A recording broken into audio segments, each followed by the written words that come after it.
Hello, F Major's biggest fan here.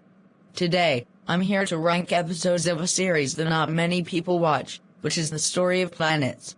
I don't think I need to explain the grading scale this time, since I already did that several times. So this series only has 4 episodes, since I didn't focus on this series as time went on. I was originally going to make a 5th episode, but I stopped working on it. So without further ado, let's begin.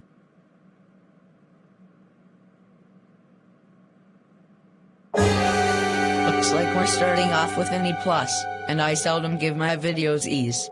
If you haven't watched The Story of Planets yet, then let me tell you what's wrong with this episode. For some reason, almost everyone in this episode was unnecessarily mean to Umbriel just because he had trouble pronouncing his siblings' names. I mean, is it really that big of a deal if someone accidentally mispronounces your name? So after mispronouncing Titania's name, Umbriel goes to Miranda for help, but she yells at him after several failed attempts for some reason. And despite asking Uranus for help, he still couldn't pronounce Titania correctly, and he makes up the word Trankapu. Ugh, I even felt a little uncomfortable typing that. After Uranus got mad at him for that, Titania comes to Umbriel's room to see if he can pronounce her name correctly, and he says the word to her, which makes her furious. And then Umbriel is suddenly able to pronounce her name correctly? How is Umbriel unable to do that before, but was suddenly able to when he yelled at Titania? The episode doesn't explain how that's possible. Then we go to Cupid, who apparently heard Umbriel say that strange word that he made up and decided to repeat it to Titania. And he repeats it again and again, and watching it made me uncomfortable, and it goes on for almost a minute. So after that scene, Umbriel also mispronounces Miranda's name out of the blue, which of course makes her very mad because of bad writing, so Umbriel goes to Oberon for help. Then Oberon says that maybe he's doing it on purpose to get attention, which could be a possibility, since we don't know how Umbriel suddenly learned to say Titania correctly. And this makes Umbriel so mad that he yells loud enough for him to be heard from Miranda's room. However, I do like the way Umbriel says, "No, Oberon." So after Oberon fails to come up with a solution, he goes to Uranus again, who is reluctant at first, but eventually decided to help Umbriel. But, pretty much the same thing happens again, but instead of making up words, he says random names. This of course makes Uranus furious, and ironically, there's one thing enjoyable about this scene, which is the way the Uranus says, "I ain't helping you no more."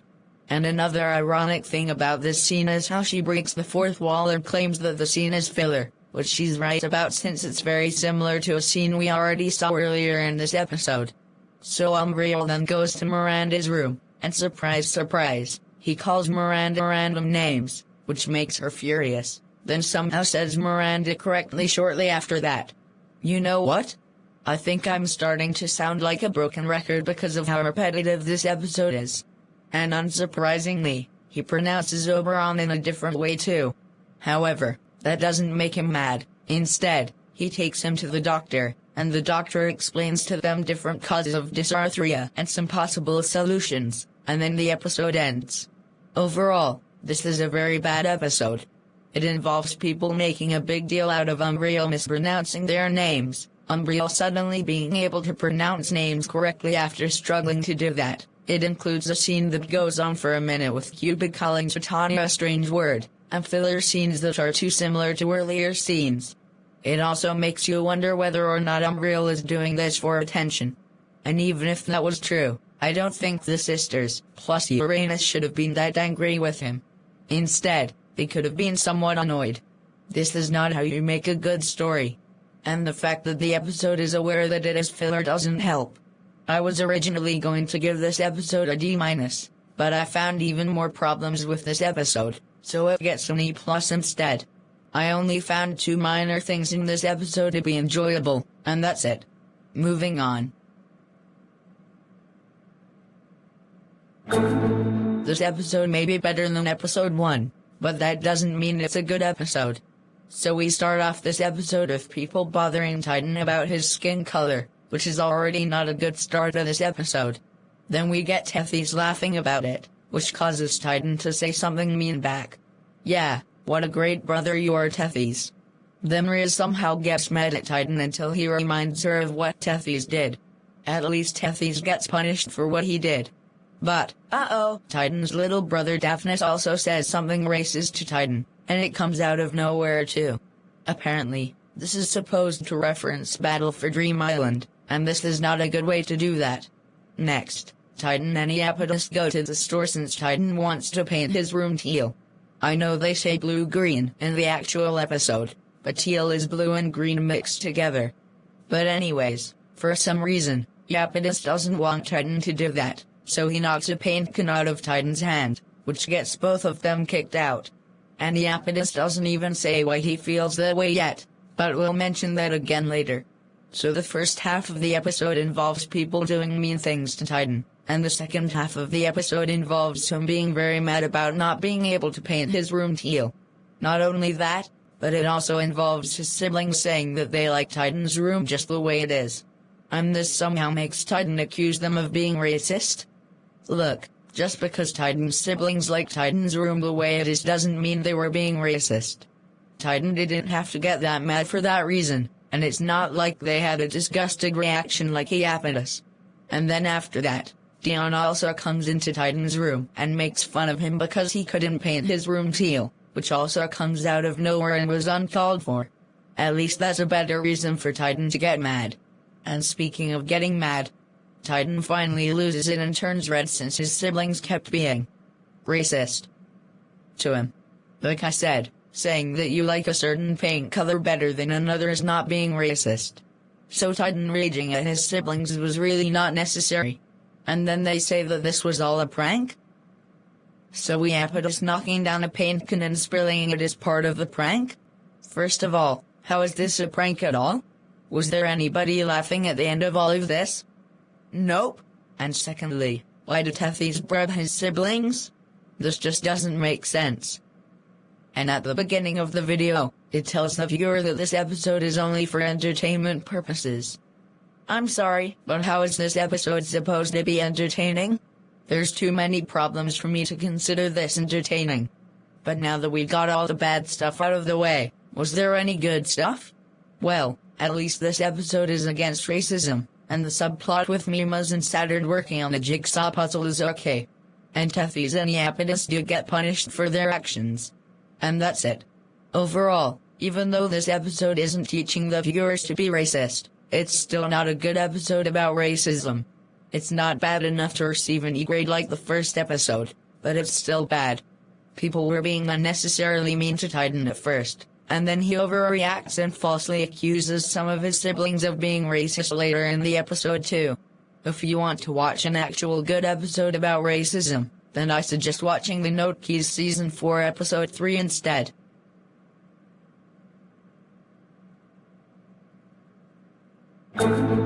Here's something I find really weird. Why did Saturn tell Mimas about this so-called secret room but nobody else? Also, why didn't Saturn believe Mimas when he tried to explain to him that he didn't tell Enceladus' code? Yeah, Saturn was a bit mean to both Mimas and Enceladus. Man, what was with me and characters being treated unfairly? Also, Saturn was being a hypocrite since he yelled at Enceladus for saying the code twice. Like, you were much louder than him, Saturn, you could have whispered. And for some reason, out of nowhere, the episode advances with Iapetus going to Jupiter's house. And what happens next has nothing to do with the first third of the episode, except that it's still about keeping secrets though.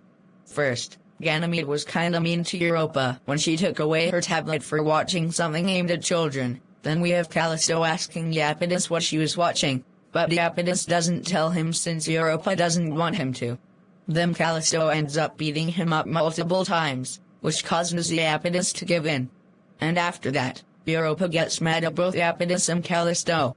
And she doesn't care about the fact that Iapetus was getting beaten up and blackmailed by Callisto, so she proceeds to get mad at Iapetus anyway, which was really selfish, because how come she cares more about her secret being revealed more than her own cousin's safety?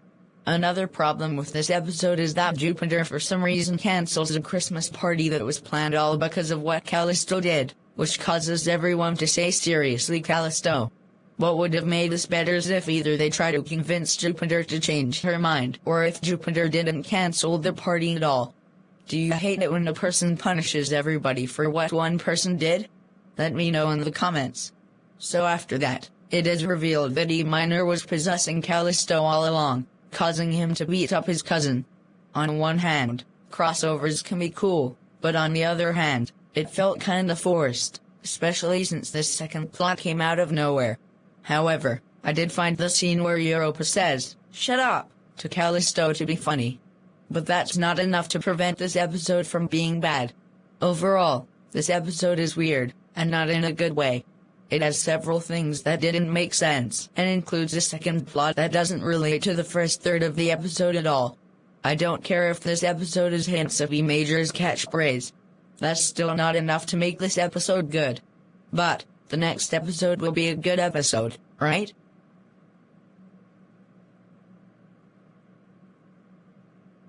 Wrong. It's actually an average episode. Wow, this is the #1 spot and it's not even good? That's new. However, the plot isn't actually that bad. Sure, it could be better, but it's not as bad as the previous 3 episodes. So this episode is about Europa getting D's on her progress reports and wanting to get grades similar to those of Ganymede. And because she was jealous, she decided to sabotage Ganymede, and did Europa get punished for it? Yeah! But this episode does have problems though. Firstly, the episode doesn't make it clear about what happens to Ganymede after Europa gets exposed. And secondly, Ganymede's advisor punishes her for something she didn't do, which isn't fair for her. Why does it make sense for Ganymede to get an automatic F for getting her newsletter stolen? The advisor could have gave her another one or exempted her. So after that, Ganymede goes to her next class, and Mr. Stevie cannot find his answer key. After he finds it in Ganymede's binder, he assumes that she stole it and tells her to leave. Doesn't this episode imply that Ganymede is one of the best students in the school? Why does the teacher jump to conclusions like that despite how good of a student Ganymede is? So after that, she argues with someone who's named after a US city. Yikes, I was really lazy at naming my characters back then, wasn't I? First of all, I repeat, you cannot trust everybody. I don't know why I made Ganymede do that, but please don't trust everybody. Second of all, this argument started all because Ganymede also jumped to conclusions and blamed this person that's named after a city for making the teacher think she was planning to cheat. So that's the second time in this scene that someone jumped to conclusions too quickly. I mean, what reason does Ganymede have to blame him? She doesn't seem to have one. So after Ganymede shows her report card to Jupiter, she says, "Well, I don't know what to say."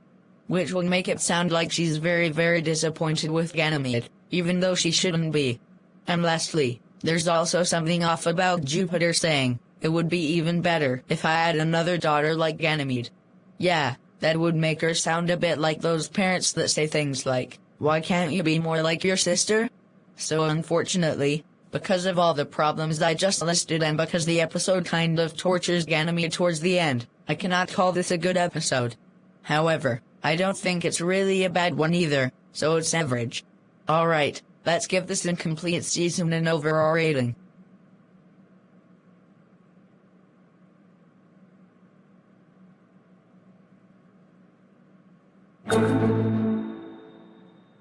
Unbelievable. This season somehow received a D despite being made in 2017. Not even the first season of the Note Keys received a rating that bad. Like 75% of these episodes received either a D or an E, and none of them received a B- or higher. I think I tried making this series different from the Note Keys, but failed. Many of the characters were treated poorly, and the plots weren't that good. It also had an episode with messy writing and filler. I mean, it's good to try something different. But you have to make sure your plots are good too. I have no plans to continue this series. The Note Keys is a much better series anyway.